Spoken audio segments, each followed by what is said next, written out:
Hello friends, સ્વાગત છે તમારા બધાનું મારા રસોડામાં। તો આજે હું લઈને આવી છું એકદમ સરસ મજાના નાસ્તાની રેસીપી।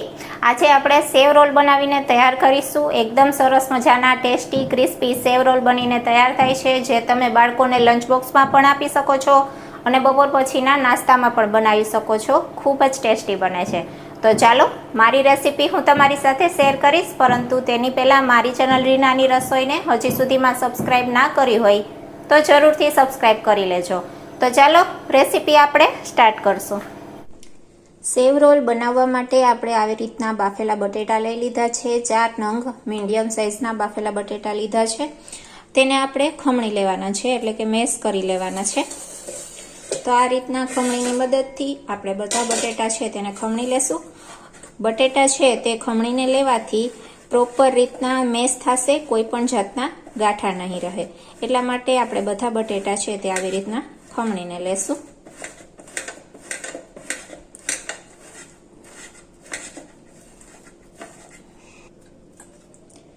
આવી રીતના બધા જ બટેટા છે તેને આપણે ખમણી લેશું અને પ્રોપર રીતના મેશ કરી લેશું। તો આ રીતના આપણે બટેટા છે તે ખમણીથી ખમણી લીધા છે, એકદમ સરસ રીતના મેશ થઈ ગયા છે। હવે આપણે તેની અંદર બધા મસાલા અને બાકીની વસ્તુ ઉમેરી દેશું। સ્વાદ પ્રમાણે મીઠું ઉમેરીશું, 1 નાની ચમચી હળદર, 1 નાની ચમચી ધાણા જીરું પાવડર, 1 નાની ચમચી લાલ મરચું પાવડર। તીખાશ તમે તમારા પ્રમાણે વધારે ઓછી પણ કરી શકો છો। 1 નાની ચમચી ગરમ મસાલો અને 1 નાની ચમચી જેટલું આમચૂર પાવડર એડ કરીશું। અડધી નાની ચમચી જેટલું સંચળ પાવડર, આદુ મરચાં લસણની પેસ્ટ લેશું, અડધો નંગ છીણેલું ગાજર છે તે એડ કરીશું। તમે મરચાંની કટકી પણ એડ કરી શકો છો।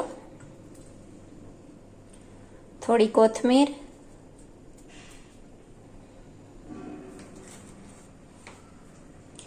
1 ચમચી જેટલો ચોખાનો લોટ લીધો છે, તમે કોર્નફ્લોર પણ લઈ શકો છો। હવે આપણે આવી રીતના ચોખાના પૌવા લીધા છે, તેને આપણે પ્રોપર પહેલા પાણી વડે ધોઈ લેશું। આ રીતના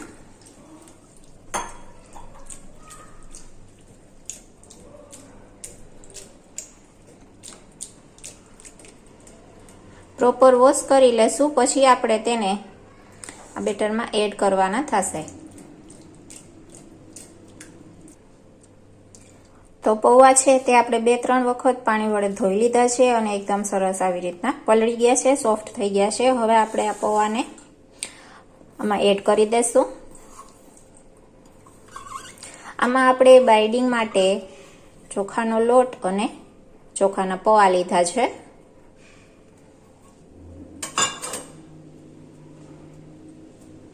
મિક્સ કરી દેશું બધું જ પ્રોપર રીતના। હજી એક વસ્તુ આપણે આમાં ભૂલાઈ છે, લીંબુનો રસ, તો તે આપણે તેમાં એડ કરી દેશું। તો આ રીતના અડધા લીંબુનો રસ આપણે એડ કરીશું।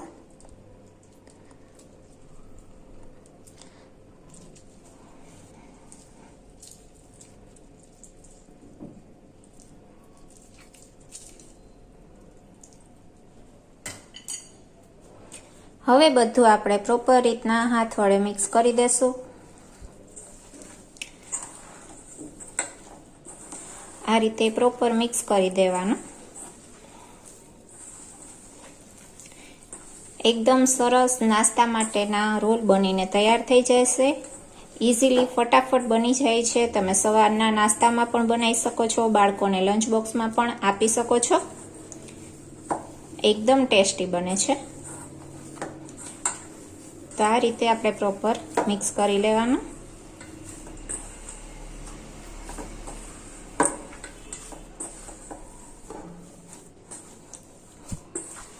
તો આ રીતના પ્રોપર મિક્સ કરી લીધા પછી હવે આપણે તેના રોલ બનાવી લેશું।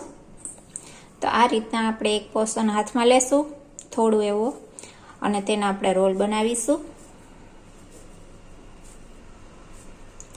આપણે મીડિયમ સાઇઝના રોલ બનાવીને તૈયાર કરીશું આ રીતે.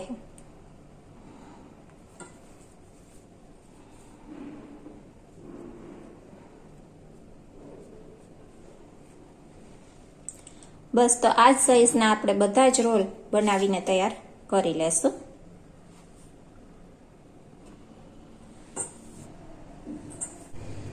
તો આ રીતના આપણે બધા જ રોલ છે તે બનાવીને તૈયાર કરી લીધા છે. હવે આપણે એક સ્લરી બનાવીશું. તો તેના માટે આ રીતના એક વાટકો લઈ લેશું.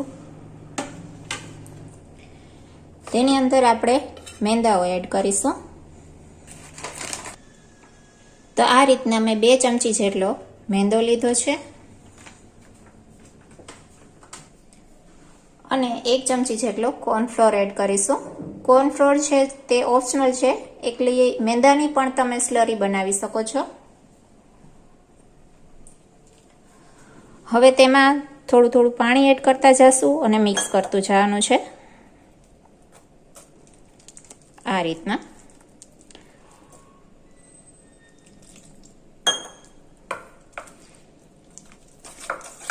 અને સ્લરી બનાવીને આપણે તૈયાર કરી લેશું.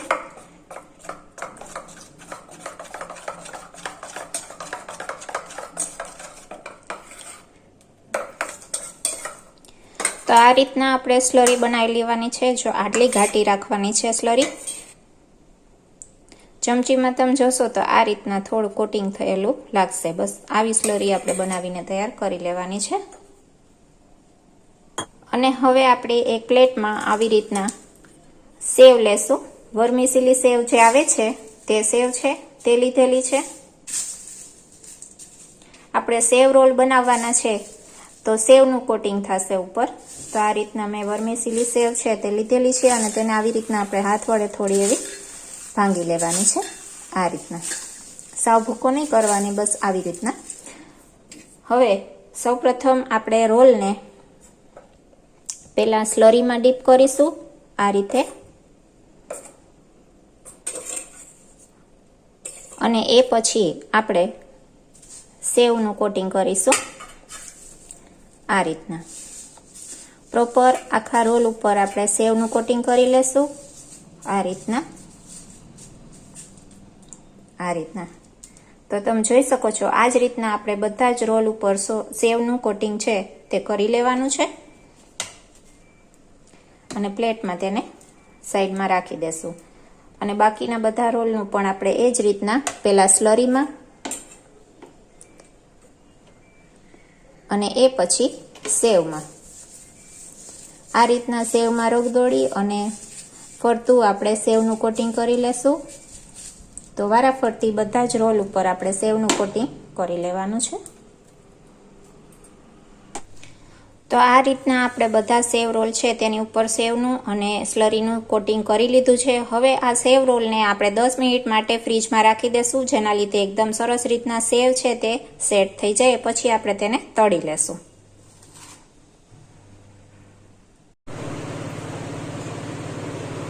હવે 10 મિનિટ જેટલો સમય થઈ ગયો છે તો રોલ એકદમ સરસ સેટ થઈ ગયા છે. તો બસ હવે આપણે રોલને તળી લેશું. તેલ ગરમ કરવા માટે રાખી દીધું છે. તેલ ગરમ થઈ ગયું છે તો બસ હવે આપણે તેમાં બધા રોલ છે તે તળી લેશું.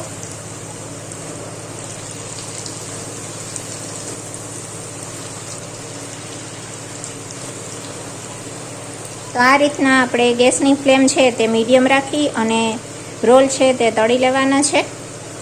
ઉપરથી એકદમ સરસ ક્રિસ્પી થાય અને થોડો કલર ચેન્જ થાય ત્યાં સુધી તળવાના છે. તો આ રીતના તમે જોઈ શકો છો ઉપરથી ક્રિસ્પી થઈ ગયા છે, થોડો કલર ચેન્જ થઈ ગયો છે અને રોલ એકદમ સરસ રીતના તળાઈ ગયા છે. તો બસ હવે આપણે બધા રોલ છે તેને પ્લેટમાં કાઢી લેશું અને બાકીના બધા રોલ છે તે પણ આ રીતના આપણે તળી લેશું. તમે જોઈ શકો છો આ રીતના તળાઈ ગયા છે અને કલર પણ ચેન્જ થઈ ગયો છે. આટલા તળવાના રહેશે. તો બાકીના રોલ પણ આ જ રીતના આપણે બધા જ તળીને તૈયાર કરી લીધા છે. એકદમ સરસ ઉપરથી ક્રિસ્પી અને અંદરથી એકદમ સરસ મજાના ટેસ્ટી આ રોલ બનીને તૈયાર થાય છે. તો બસ તમે જોઈ શકો છો એકદમ સરસ રીતના આપણા સેવ રોલ બનીને તૈયાર થઈ ગયા છે. ઉપરથી એકદમ સરસ ક્રિસ્પી અને અંદરથી એકદમ સરસ મસાલાથી ભરપૂર. તેને તમે ચટણી જોડે, સોસ જોડે ખાઈ શકો છો. ખૂબ જ ટેસ્ટી લાગે છે. નાસ્તા માટેની આ પરફેક્ટ ડીશ છે. તમે પણ એક વખત જરૂરથી ટ્રાય કરજો. અને જો તમને મારી આ રેસીપી પસંદ આવી હોય, મારો વિડીયો પસંદ આવ્યો હોય તો ચેનલને સબસ્ક્રાઈબ કરજો, વિડીયોને લાઇક કરજો અને આવો નવો સપોર્ટ દેતા રહેજો. તો બસ મળું છું નેક્સ્ટ વિડીયોમાં નેક્સ્ટ રેસીપી સાથે. ત્યાં સુધી જય માતાજી.